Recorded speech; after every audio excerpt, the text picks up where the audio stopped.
leader tuh kalau kasih perintah ya atau instruksi langsung aja, kamu harus begini ya, begini, tanpa dijelaskan dulu latar belakang dari situasinya, tujuan dari arah itu apa sih maksudnya gitu ya. Dan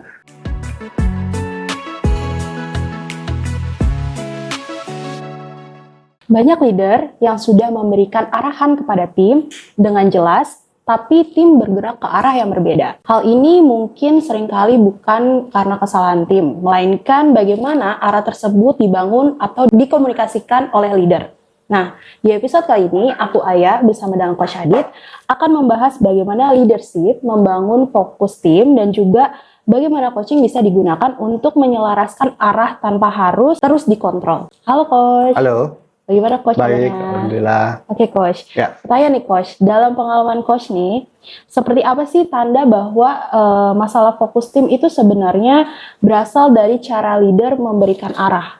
Jadi cara leadernya mungkin ada yang keliru di sini kan, gitu. Kita nggak bisa beranggapan bahwa timnya aja yang males atau yang nggak fokus atau yang kurang cerdas gitu ya. Nggak juga sih ya. Kadang-kadang, bukan kadang-kadang, kebanyakan karena faktor komunikasi aja sih di sini antara leader dengan timnya gitu.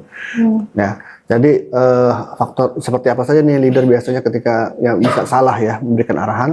Itu pertama yang paling ini ya, yang paling umum itu leader tuh kalau kasih perintah ya atau instruksi langsung aja, kamu harus begini ya, begini, tanpa dijelaskan dulu latar belakang dari situasinya, tujuan dari arah itu apa sih maksudnya gitu ya, dan pentingnya arah ini harus diselesaikan atau dijalankan apa. Jadi tidak menjabarkan background dan makna dan latar belakangnya itu dulu gitu ya. Jadi seolah-olah tuh tim kayak langsung dilepas ke hutan belantara gitu ya, tanpa dikasih tahu di hutan itu mereka harus tujuannya kemana sih, nggak dikasih tahu gitu ya. Jadi hanya sepenggal arahan aja gitu ya. Dengan harapan dikasih sepenggal itu mereka akan jalan gitu ya. Padahal enggak gitu. Harus tahu juga mereka tujuannya apa gitu dari arahan ini gitu ya. Tujuan spesifiknya apa gitu. Nah, itu kurang dikomunikasikan. Itu hal utama yang sering terjadi gitu ya. Yang kedua ya, leader beranggapan cara dia menyampaikan itu udah benar gitu ya. Jadi tim itu mereka tidak menyadari bahwa orang kan beda-beda ya.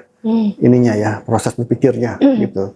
Daya tangkapnya atau cara mereka memproses gitu ya. Jadi leader tuh dianggap kan sudah saya kasih, sudah saya jelaskan, tapi cara menjelaskannya dengan cara yang menurut dia ya benar aja, tapi belum tentu itu cocok dengan proses berpikirnya si tim. Jadi leader tuh harus tahu juga sih cocoknya mereka itu diberi arahannya dalam bentuk apa gitu ya. Apakah hanya dengan kata-kata aja mereka udah ngerti gitu kan. Jadi leader itu tidak tidak melakukan verifikasi apakah timnya itu sudah ngerti atau belum gitu ya. Jadi kalau walaupun ada yang ditanyakan timnya diem, ya anggapnya ngerti gitu ya. Udah belum tentu, harus ada cara lain agar memastikan mereka tuh ngerti. Jadi harus diklarifikasikan dulu ya. Iya, jadi intinya sih komunikasi ya, dan persepsi gitu. Jadi leadernya punya persepsi tertentu kepada timnya ya. Dianggapnya semua kalau dia ngerti, semua juga bisa ngerti gitu ya. Dan cara ngomongnya, cara mengkomunikasikan arahan itu yang harus diimprove lagi. Oke Coach, nyambung nih Coach sama pernyataannya sebelumnya nih Coach. Jadi saat leaders merasa sudah jelas nih Coach, tapi tim itu masih berbeda gitu arahnya nih Coach. Berarti yang harus diperbaiki, hal pertama nih Coach, berarti yang harus diperbaiki itu apa? Leader sendiri harus menyadari bahwa dia harus memperbaiki cara komunikasinya yang pertama itu ya. Dan dia harus punya skill khusus nih, cara mengkomunikasikan arahan gitu loh. Ternyata ada ilmunya gitu, cara memberikan arahan gitu ya, dengan gaya bahasa yang cocok dengan masing-masing timnya gitu. Jadi harus berpikir ya dia dulu. Dia sendiri ya Coach ya. Berarti harus disadari dari dia sendiri baru ke timnya gitu ya Coach. Nah biasanya tuh pendekatan seperti apa sih yang biasanya digunakan leader jadi tim tuh tidak hanya menjalankan gitu Coach, tapi benar-benar memahami prioritas utama. Ya, jadi banyak sih pendekatan-pendekatan, metodologi, framework, model dalam memberikan arahan. Saya mau sharing yang sering saya pelajari juga, yang sering saya lakukan gitu. Namanya format system ya. Format system sebetulnya sih awalnya format system ini disusun untuk proses pembelajaran gitu ya. Tapi ternyata bisa juga diterapkan dalam konteks delegasi, konteks memberikan arahan gitu ya. Jadi ada 4 ini nih, ada 4 elemen dalam format system ini. Pertama adalah why gitu ya, why. Mengapa, misalnya dalam konteks memberikan arahan. Ya harus disampaikan ke tim mengapa arahan ini harus dijalankan, tujuannya apa, gitu ya. Kemudian alasannya apa, gitu ya. Dan mengapa ini penting harus dijalankan dengan baik, gitu. Dikaitkan dengan tujuan besar perusahaan atau outcome yang diharapkan dari instruksi itu apa, gitu. Jadi pastikan mereka paham, oh dengan dia menjalankan ini target perusahaan yang mana nih yang tercapai misalnya gitu. Jadi mereka tahu nih backgroundnya gitu ya. Kalau perlu dampak buat diri mereka juga apa gitu. Kalau dijalankan dan tidak dijalankan, sehingga mereka bisa oh ternyata ini nggak sekedar perintah tapi ini ada maksudnya gitu loh menjalankan ini. Yang kedua what-nya, jadi apa yang harus dilakukan gitu ya, disampaikan gitu ya. Yang penting juga adalah setelah apa yang harus dilakukan bagaimana caranya. Nah ini bagaimana cara ini porsi yang terbesarnya yang harus disampaikan gitu ya.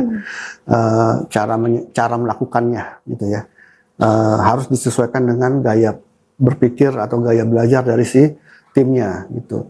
Apakah mereka, yang paling simpel kan gaya belajar itu bisa lihat dari apakah dia visual, auditory, kinestetik gitu ya gitu. Dengan cara visual menyampaikannya, demonstrasi kah dengan apa gitu ya. Dengan kalau auditory ya dengan kata-kata verbal yang jelas. Kalau kinestetik berarti mereka harus mempraktekkan dulu atau mereka harus menjelaskan ulang gitu ya. Balik lagi ke leadernya sehingga leadernya bisa memverifikasi apakah mereka sudah ngerti atau belum gitu ya. Yang keempat what if gitu. What if itu apa? Ya balik itu sebetulnya di situ menyerahkan kepada tim ada hal-hal yang mereka mau tanyakan apa enggak gitu loh. What if juga bisa berarti leader itu menjelaskan kalau tahapan ini ada yang ada dijalankan dampaknya seperti apa gitu ya. Apa yang terjadi kalau begini, apa yang terjadi kalau begitu. Jadi harus sampaikan juga risiko-risiko yang mungkin terjadi ketika instruksi itu dijalankan. Hal-hal apa yang mungkin bisa membuatnya gagal gitu. Jadi disampaikan juga. Jadi format ini cukup komprehensif untuk digunakan ya pada saat memberikan instruksi kepada tim. Sehingga mereka tahu secara keseluruhan oh instruksi ini tujuannya apa gitu. Oke. Wah menarik banget ya Coach. Nah berkaitan dari yang tadi komunikasi ya Coach ya, pengen tahu nih Coach, kira-kira tuh pertanyaan yang seperti apa gitu yang bisa digunakan leader agar memastikan nih tim benar-benar sudah tahu arahnya dan benar-benar fokus gitu Coach. Kira-kira pertanyaannya seperti apa yang cocok? Jadi sebetulnya bukan semata-mata pertanyaan sih, tapi minta mereka menjelaskan dulu, menjelaskan ulang apa yang sudah mereka tangkap gitu ya. Kemudian baru kita provoke dalam pertemuan. Kalau ini seperti ini bagaimana? Kalau kamu mungkin bagaimana gitu ya. Jadi akhirnya mereka muncul ide-ide juga ya. Atau diserahkan ke mereka gitu ya. Menurut kamu cara yang lebih baik lagi seperti apa? Kalau dalam sisi kamu apa nih yang menurut kamu masih ada kesulitan?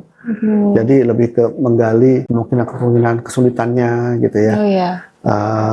Hambatannya apa? Atau dia butuh sumber daya apa gitu? Perlu katanya juga ya. Ya seharusnya sih leadernya dari awal sudah bisa menyediakan juga ya sumber daya apa gitu kan untuk menjalankan instruksi ini. Mungkin butuh waktu khusus, butuh peralatan khusus, bahkan mungkin butuh dana gitu untuk melakukannya ya. Iya. Itu harus disampaikan dan harus disepakati bersama sih. Ya, jadi gitu bisa. Ya. Dan tentunya juga leadernya jangan lupa kan dia ngasih arahan itu kan nggak cuma satu arahan aja ya. Iya. Tim itu kan pasti menerima banyak arahan di luar job desk yang dia lakukan secara rutin. Nah itu juga harus disepakati nih dengan mereka skala prioritasnya yang mana dulu harus dilakukan gitu loh. Dari semua pekerjaan yang mereka sudah harus lakukan setiap hari ditambah arahan-arahan lagi yang khusus gitu, yang mana dulu yang harus dikerjakan gitu kan. Kan nggak mungkin semua dikerjakan berbarengan. Iya benar. Pasti ada hal-hal yang harus diprioritaskan. Ya kan timnya itu kan tangannya cuma dua ya, pikiran cuma satu, nggak mungkin. Waktunya juga nggak bisa dipecah-pecah gitu kan. Iya benar. Jadi harus ditentukan prioritasnya yang mana gitu. Jadi leader itu harus juga memberikan ekspektasi waktu penyelesaian yang ini juga ya, yang masuk akal gitu loh. Jangan semuanya urgent, semuanya harus hari ini selesai gitu ya. Ya hari ini selesainya kan jamnya kapan gitu harus jelas. Oh yang tugas A ini jam sekian harus selesai, tugas B jam sekian selesai. Gitu. Jadi timnya juga nggak kewalahan gitu. Mungkin mereka paham, mungkin mereka ngerti harus melakukan apa, tapi karena kewalahan jadi soalnya jadi kayak nggak fokus juga kan. Iya, oke. Berarti dari leader pun jangan sampai terlalu memberatkan si. Betul. Gitu. Ya, jadi dia harus memberikan ekspektasi yang masuk akal ya. Gitu. Dalam rentang jam kerja yang normal. Kalau memang harus lembur, ya harus sediakanlah waktu lembur gitu kan. Wah, seru banget nih pembahasan hari ini bersama dengan Coach Adit. Buat teman-teman semua yang mau tahu lebih lanjut atau ingin materi lebih jelas, bisa join langsung ke grup WhatsApp yang ada di kolom deskripsi. Sekian dari aku, Aya. Aditya Wijaya, sampai jumpa.